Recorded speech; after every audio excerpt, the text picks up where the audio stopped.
Hey guys, welcome back to Mayor's Happiness. Okay, so I did a segment once where I was sitting in my car at my lunchtime and I was reading. And I am a very slow reader. I read normally like a page a day, or no, a page to like maybe three or four or five, depends, because I'll have my hour and I like to eat and be away from anything except the food, and then I'll take the time to read, which doesn't leave me much time, okay? Um, because I prep my meals mostly. But I did do a little segment where I filmed it, and I really liked it. I love to read aloud. I always do it for my own enjoyment, and so I thought that's what I would do right now. We are out of internet. So I really can unplug. Um, I know I'm filming it, but I just thought I would read aloud. And this is how I read to myself, and this is how I entertain myself, and it helps me to make whatever I'm reading more real. So, okay. And I thought this was a really interesting passage. I'd already read more than half, and then I was like, I'm going to record this because it's really neat. So, neat. Sorry. Anyway, Edge of the World. In the back of the Opal, Volkheimer reads aloud to Warner.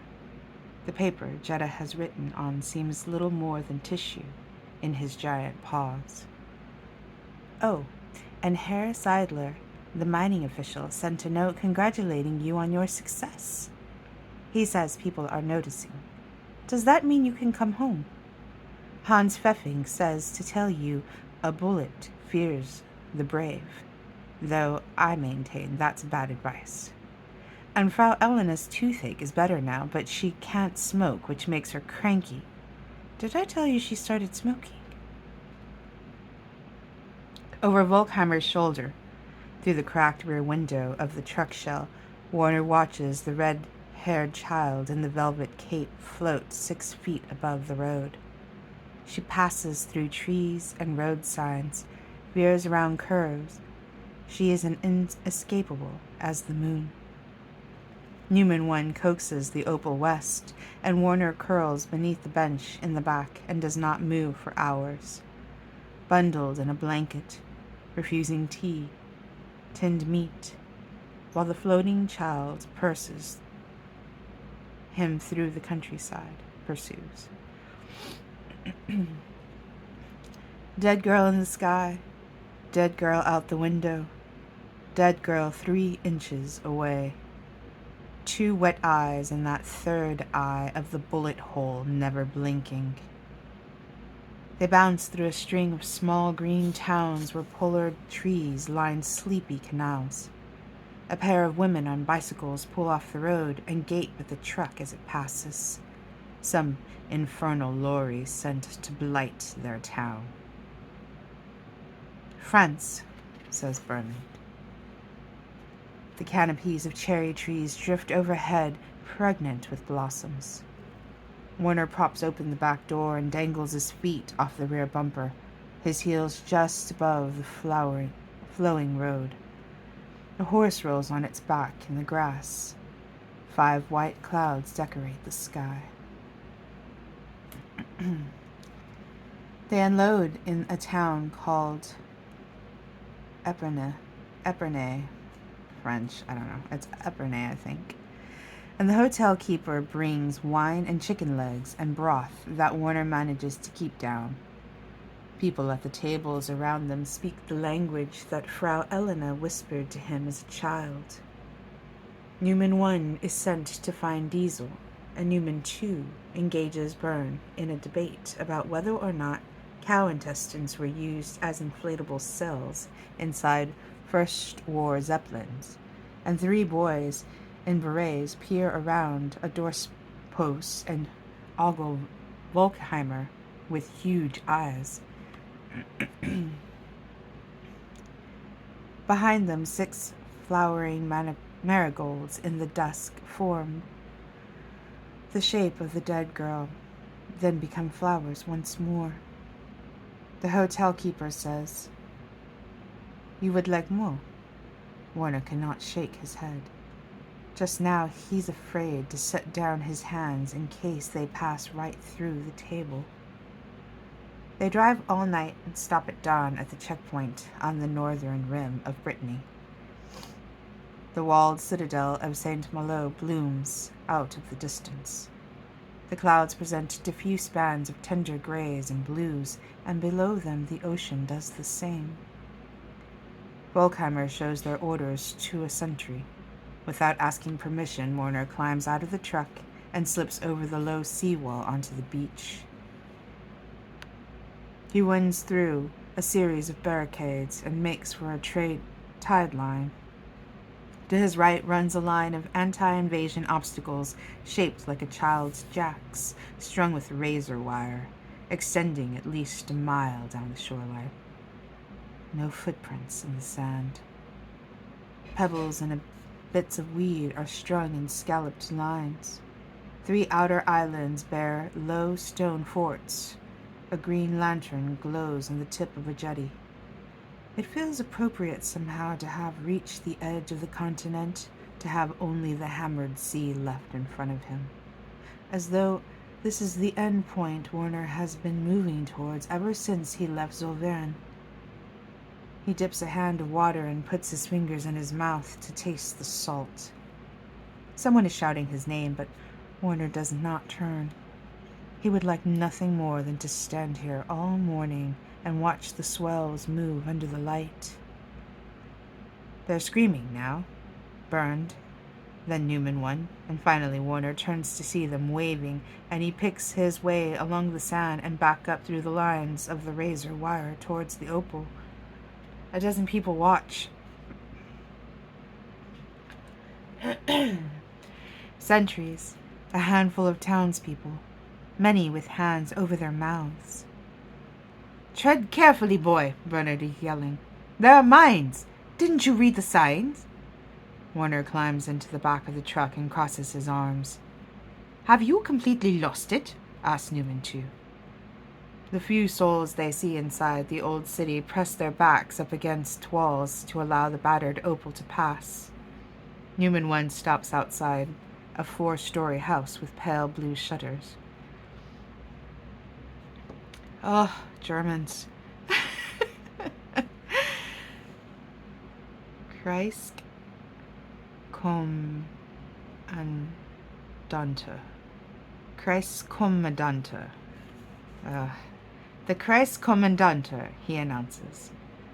Volkheimer goes inside and returns with a colonel in field uniform. Reichswehr? The Reichswehr coat and high belt and tall black boots. On his heels come 2 aides. "We believe there's a network of them," one aide says. "The encoded numbers are followed by announcements, births and baptisms, and engagements and death." "Then there is music, almost always music," says the second. "What it means we cannot say." The colonel drags 2 fingers along the perfect jawline. Volkheimer gazes at him, and then his asides, and then his aides, as though assuring worried children that some injustice will be righted. "We'll find them," he says. "It won't take long." Sorry about the German.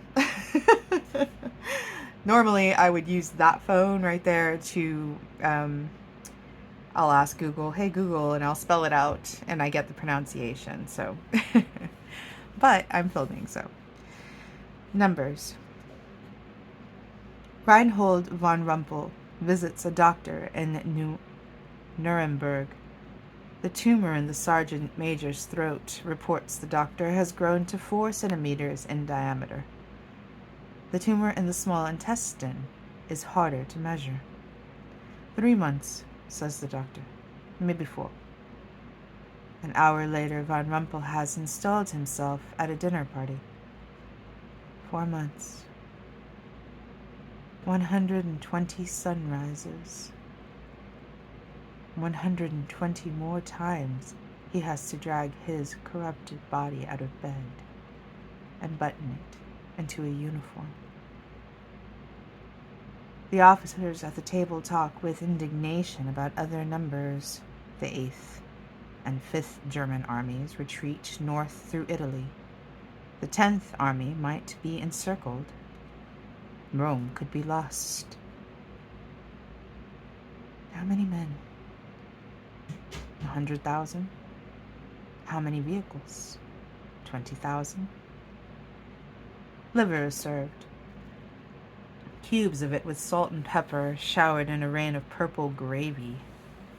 When the plates are taken away, Von Rumpel hasn't touched his. 3,400 marks. All he has left. And 3 tiny diamonds that he keeps in an envelope inside his billfold. Each perhaps a carat. A woman at the table enthuses about greyhound racing, the speed, the charge she feels when watching it.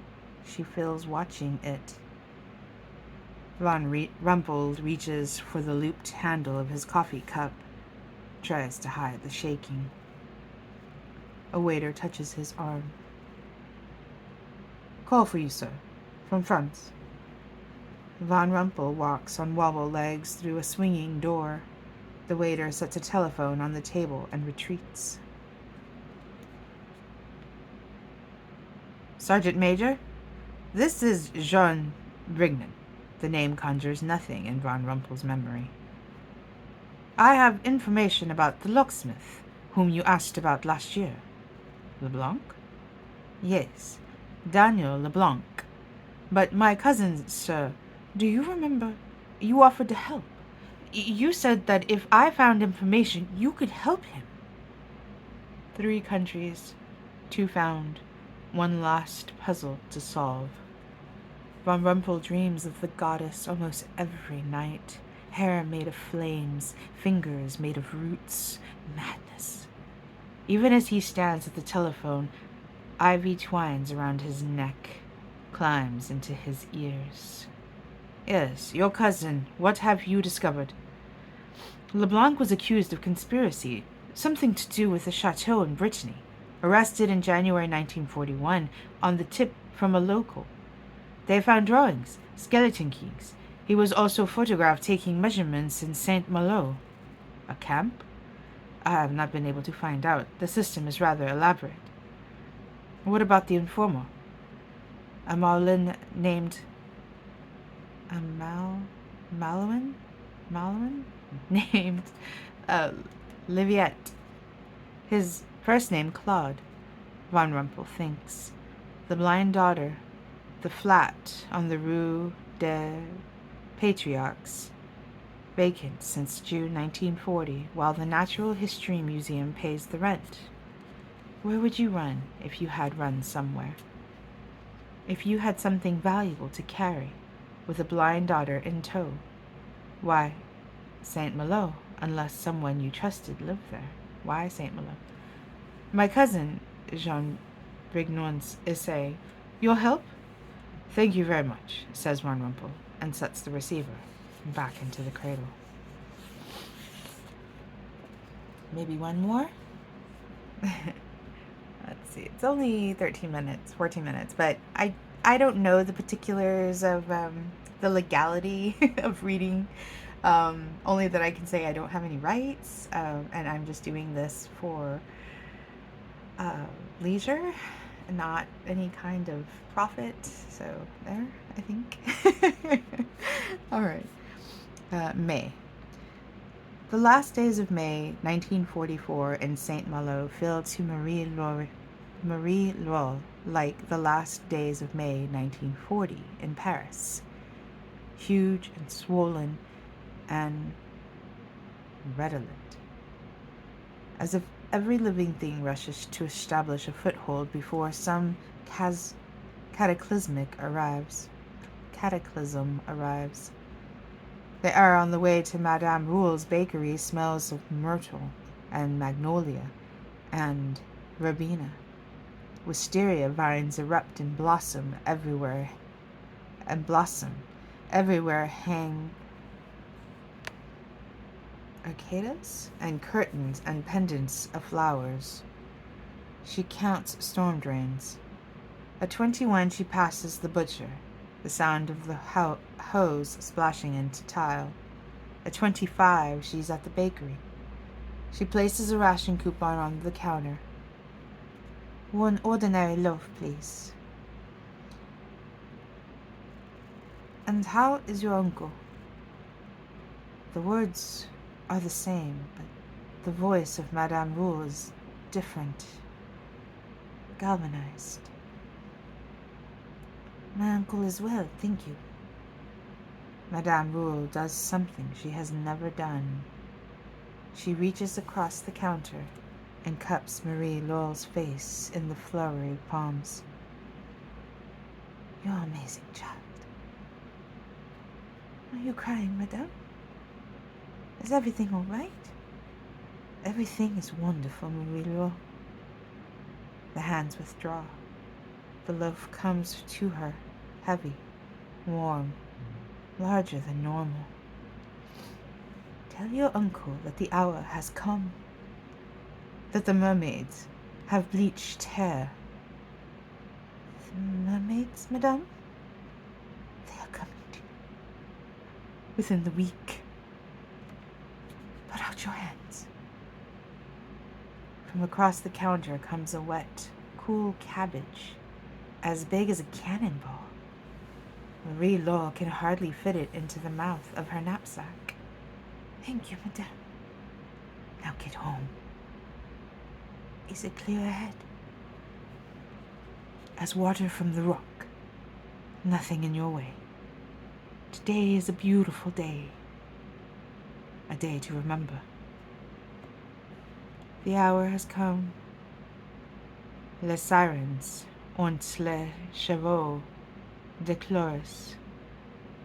Her uncle has been hearing rumors on his radio that across the channel in England a tremendous armada has gathered, ship after ship being requisitioned, fishing vessels and ferries retrofitted, equipped with weapons, 5,000 boats, 11,000 airplanes, 50,000 vehicles.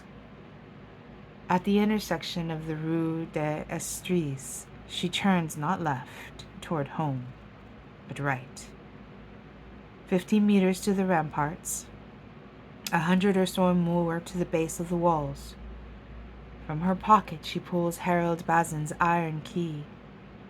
The beaches have been closed for several months, studded with mines and walled off with razor wire. But here, in the old kennel, out of sight of everyone, Marie Laurel can sit among her snails and dream herself into a mind of the great marine biologist Aronnax, both guest of honor and prisoner on Captain Nemo's great machine of curiosity, free of nations and politics, cruising through the kaleidoscopic wonders of the sea. Oh, to be free, to lie one more in the Jardin des Plantes with Papa, to feel his hands on hers, to hear the petals of the tulips tremble in the wind. He made her the glowing hot center of his life. He made her feel as if every step she took was important. Are you still there, Papa? They are coming, dear. Within the week. I love the way this man writes. It's so beautiful. But okay, that's All the Light We Cannot See by Anthony Doerr. So I hope you enjoyed the reading, and I like to read, so I'm just going to continue to read and eat my dinner. It's a torta and some of these cherries, y'all. These cherries, I just went through them. But okay. Thanks for tuning in to Mare's Happiness. Reading is definitely one of my definite happinesses. So, okay. Have a good one. Bye.